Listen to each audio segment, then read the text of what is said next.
in the next 20 to 25 minutes, I'm going to do my best to feed you with, let's say, a few additional inputs on the global economy, even though Pedro has already said a lot about it.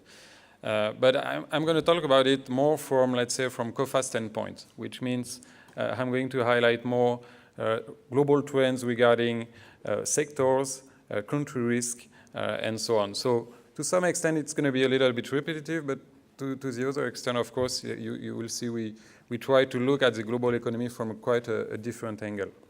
So I remember, 2 years ago, this is the last time I attended this great event.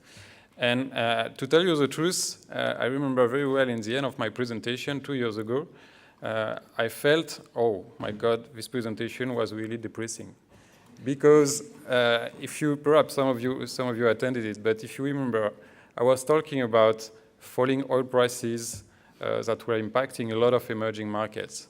I was talking about hard landing risk in China. I was talking about increasing unemployment in all Eurozone countries, all but Germany. So it was really depressing. So 2 years later, what's new? Pedro has already mentioned a few facts, but the key there have been a lot of changes over the past 2 years. My Spanish is still very poor, so I've not improved my Spanish skills over the past 2 years, so this presentation is in English. But accepting that, at the economic level, as Pedro said, we have seen a lot of significant strides.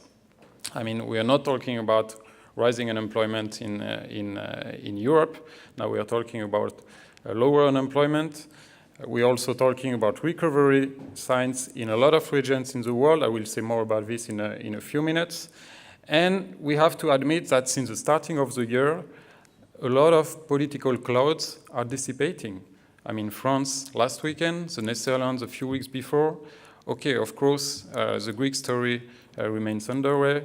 Italy remains a pending risk as well. But all in all, if you combine all of this, it's true that we see more and more recovery signs at global level, and I would say less and less political uncertainties, even though there are still some remaining ones.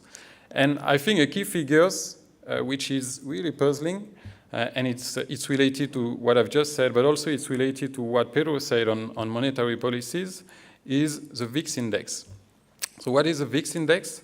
This is, let's say, the fair index on financial markets. This is a level of volatility on global stock markets. And 2 days ago, right after the outcome of the French election, it went down to a 24-year low. 24-year low. So it's really a key change, because again, a couple of years ago we were talking about a huge and massive level regarding volatility, uncertainties, and now we are talking about a 24-year low regarding global volatility. Of course, a part of this, let's say, lower trend is related to monetary policies. So to some extent, this is a little bit misleading, but we have also to admit that a part of it is also related to the improving outlook at economic level and less uncertainties on the political side. So in this environment, one of the questions is what sectors win from this global recovery?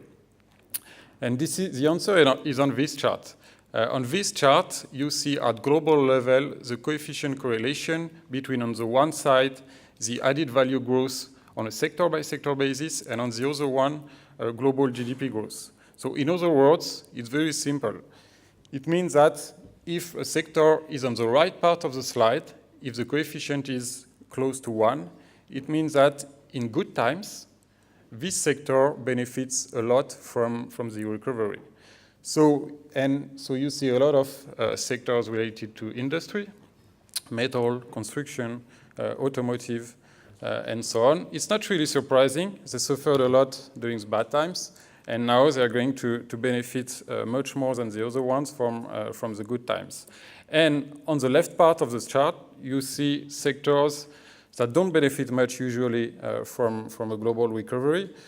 because you see some of them on the left-hand part, which are related to government spending, and usually government spending increase more in bad times to offset what's going on in the economy. And in the middle of the chart, you will see a lot of sectors related to services. So it means that they benefit a little bit from better times, from a better economic outlook. But let's say their outlook will improve, but the magnitude of the improvement will be less than the one on the industry side. So this better outlook on the industry side is also reflected in our sector risk assessment. So at Coface, we try to look at the average credit risk of corporates on a sector-by-sector basis and on a region-by-region basis. So how to read this table? Again, it's quite simple and quite straightforward. We have a 4-grade scale from green, which is a low risk, to the deep red, which is a very high risk. How do we get that, this 4-grade scale? We look at our payment experience at Coface. We also look at a very large number of financial data, which is available for all listed companies all around the world. And we also take into account the qualitative view of our experts, our underwriters, all around the world. Okay, so when we combine all of this, we get this 4-grade scale from green to deep red. And we get it on a country-by-country basis, on a region-by-region basis here, and on a sector-by-sector basis. And it reflects exactly what I've just said. You can see that over the past quarter, we have started to upgrade some sectors in some specific regions that are related to industries, for example, the metal sector in China, and some other sector, metal, energy, and construction in Latin America. And on the other side, you don't see any downgrades. So in other words, it's another way to look at this improving outlook at global level. So now, if we look at this situation, if we don't look only at the global view, but if we look at this situation more on a country-by-country basis, here is a picture for Western Europe. And again, the picture is quite clear. The story is that we have seen over the past quarters that sectors related to private consumption like construction, the automotive sectors in Western Europe have improved quite drastically. And again, it's not really surprising. I mean, Pedro described it very well, but in an environment of low rates, two sectors that first beneficiate from that are the automotive sector and the construction one, because you rely on credit to fund this kind of buying. So it's not really surprising.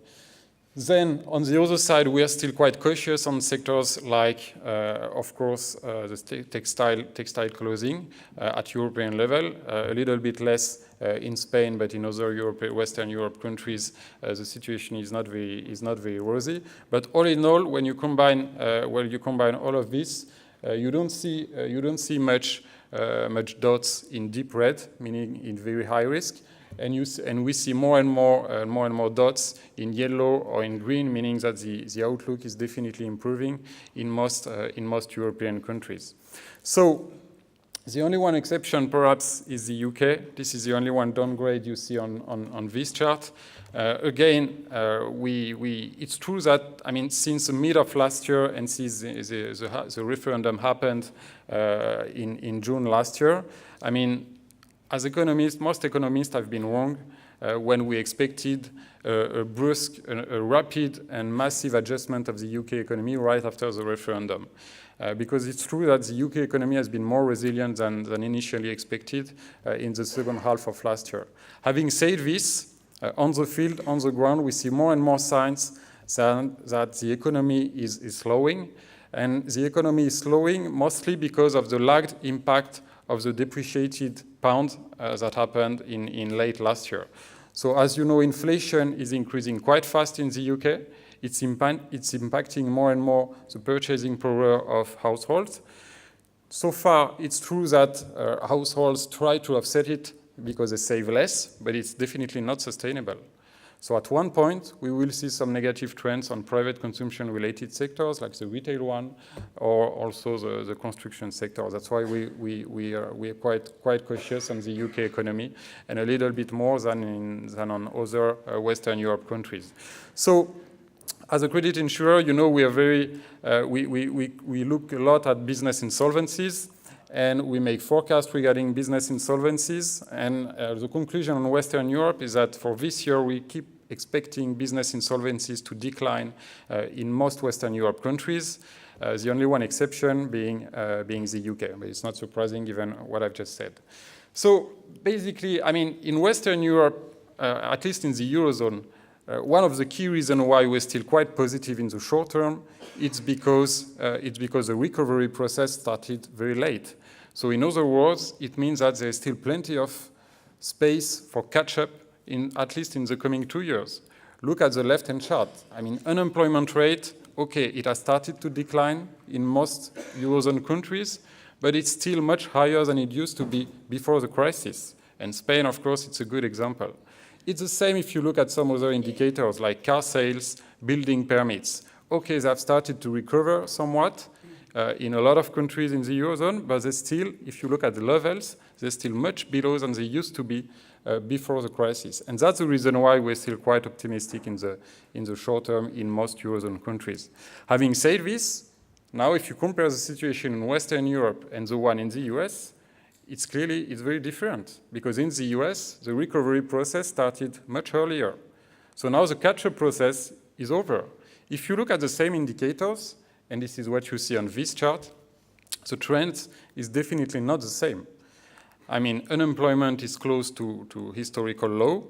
If you look at the same types of indicators on the car sector or on the construction sector, look at the right part of the slide. I mean, the trend is clearly not the same. Only it's not a very negative trend, but it means that you can't expect a 5 to 6% growth per year of car sales in the US. The catch-up process is over. Car sales have now recovered their pre-crisis level, and it's the same. The trend is quite similar on the construction sector. So, in other words, it means that in the US, the growth peak has been passed for this cycle. And now the key question for Donald Trump, and Pedro has already partly addressed it, is will he manage to delay the end of the cycle by using its fiscal policy? My feeling is no, for two reasons. The first one is, okay, he has already announced a number of things regarding fiscal policy. A couple of weeks ago, he announced some detailed facts regarding his tax plan. But keep in mind, it's going to be very, very difficult for him to find a compromise in the parliament because it's going to be very, very difficult to get a majority on how to finance this higher fiscal deficit. And let's say, in the best case scenario, even if he manages to do that by the end of the year, then we have also to keep in mind that the US economy is in full employment, or almost. So in other words, it means that in that kind of situation, usually fiscal policy works less than it works when you're not in full employment. So it means that if you decide to spend more when you're at full capacity, it will benefit to imports, and it will have higher impacts on inflation, and then it will impact on the purchasing power of households.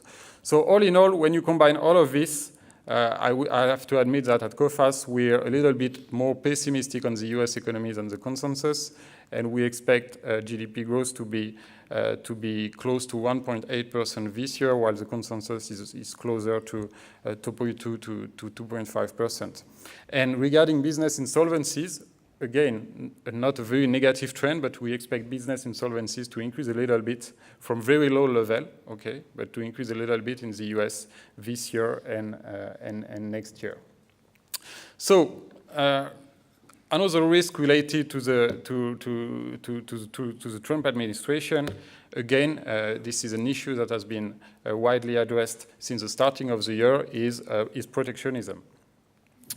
So just in a few words, because I know this is going to be the topic of the coming roundtable, so I won't say much about this. But so far, it's true that when Donald Trump came into power in last January, there were a lot of concerns, a lot of worries over protectionism. It's still pending. There are still plenty of uncertainties. But again, we have to admit that so far, let's say that if Donald Trump were a dog, I would say that he barks but doesn't bite, meaning that he has said a lot, but he hasn't done much so far regarding protectionism. Admittedly, he has announced some very specific targeted measures on some specific products coming from Canada, some specific products on the aluminium side, but beyond that, he has softened its tone quite drastically and quite fast regarding trade policies with China and some other topics. He has done some things. He has abandoned the TPP, okay, but so far, again, fears it leaves that there are now less uncertainties on this side than there were a couple of months ago.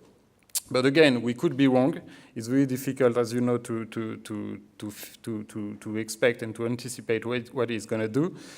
For sure, if he decides in the coming months some strong and painful protectionist measures, countries at risk are on the left part of the slide.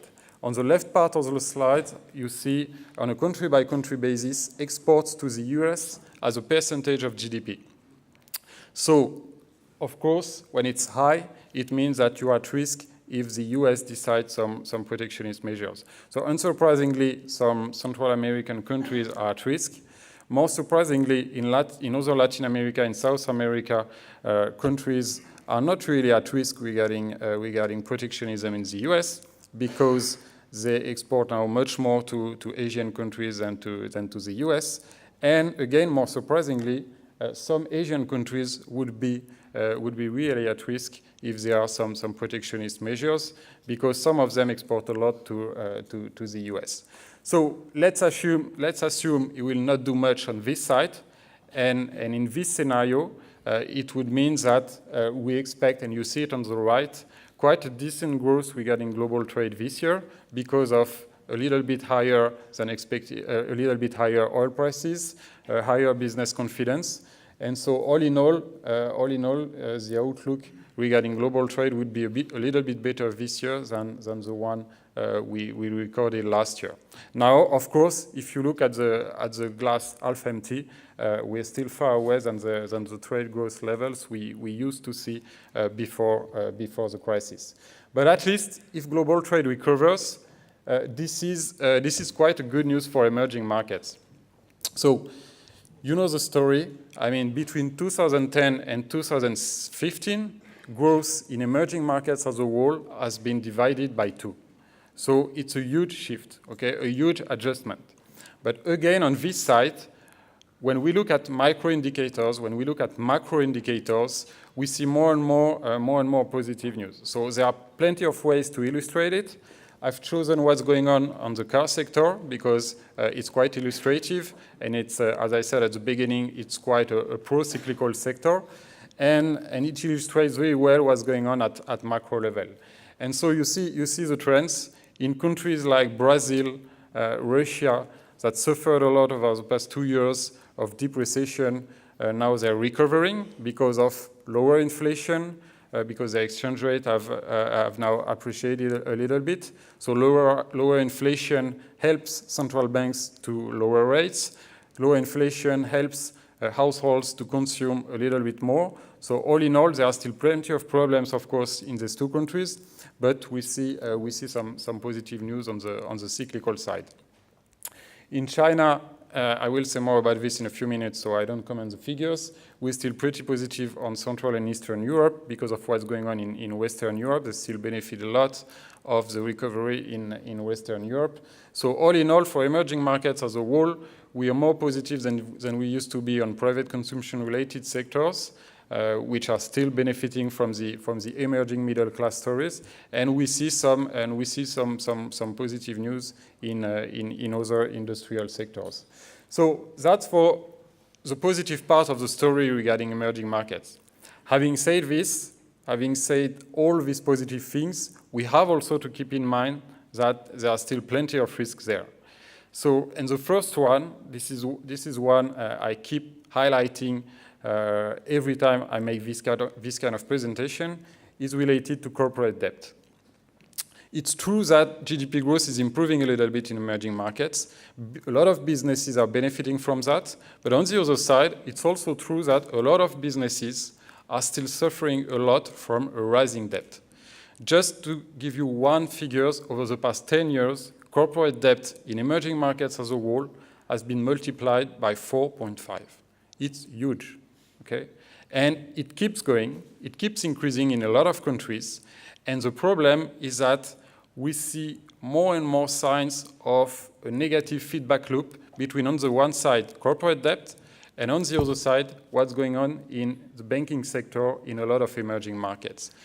In some countries, you see it on the left-hand chart behind me, we see more and more bad loans in banking sectors in some countries. And the problem is that since a lot of banks are more and more fragile because of bad loans coming from businesses, they tend more and more to tighten their credit conditions. On the right-hand chart, this is the outcome of a quarterly survey which is made by the Institute of International Finance. So on a quarterly basis, they ask a number of questions to a number of banks which are involved in emerging markets. And one of the questions is related to credit conditions. So how to read it? When the score is below 50, it means that banks in the given regions are saying they are tightening credit conditions to corporates. When the score is above 50, they are saying they are not tightening credit conditions, they are easing credit conditions. And you see the trend is quite crystal clear for almost all emerging market regions. Over the past 1 year and a half, I mean, banks have tightened credit conditions in almost all regions, the only one exception being Central and Eastern Europe. And so that's a key problem for the year to come, because in more and more cases, in more and more countries, we see some negative, some signs of a vicious cycle between on the one side, a higher corporate debt, and on the other side, more weaknesses related to banks and tighter conditions for corporates in these countries. So, of course, when we talk about corporate debt, we have to talk about China, because China is by far the country, the emerging market country where corporate debt is the highest, and where corporate debt keeps increasing, and keeps increasing fast. So it's true that over the past year and a half, we have seen, if you look at the news, if you look at newspapers, you see a lot of positive news regarding the Chinese economy. I mean, growth is stabilizing, industrial production is increasing a little bit. More and more positive news coming from the automotive sector. It's true that at the surface, it's quite positive. But our view is that it's only positive because the government is spending more. And at one point, it's not sustainable. And the second problem is that at the corporate level, we don't see much positive news. On a yearly basis, we make our own survey. So we ask a number of questions to about 1,000 businesses in China. We have released the last one in late March, and the survey was done in last December, so it's quite fresh. And so what China's businesses told us in last December is on this chart. They're telling us that they're suffering more and more from long overdues. So this is what you see on the left-hand chart. On the left-hand chart, this is the answer to the question: what is the average overdue you're suffering from? And look at the bubble. Look at the orange bubble. I mean, in late last year, more than 15% of respondents were telling us that the average overdue they're suffering from is longer than 150 days. The year before, they were 10%, and the year before, they were only 5% to say that. So it's really concerning. And if you look at the breakdown of these long overdues on a sector-by-sector basis, what we used to see 2 years ago, and so in 2014 and 15, is that we could be quite worried about sectors like metals, automotive, and so on. But now the trend is quite the same in all sectors. Okay, so this is really an issue for almost all sectors in China. And so again, this is a good illustration of the corporate debt issue in China, but also in emerging markets as a whole. So, and as I said, so we are a little bit more positive on emerging markets because the growth outlook is improving, but we have to keep in mind 2 risks. The first one is corporate debt, and the second one is definitely political risk.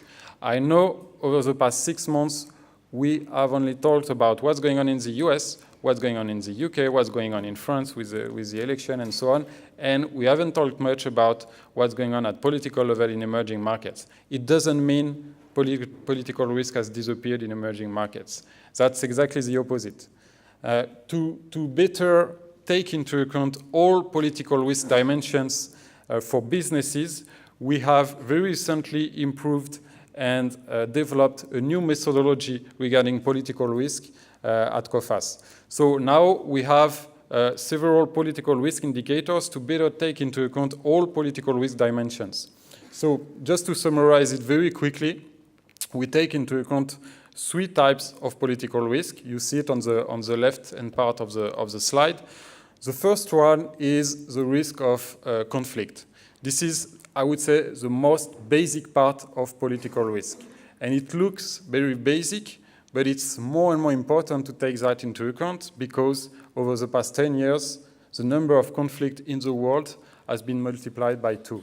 And as you know, this can impact a lot businesses because if infrastructures are destroyed, you can't produce.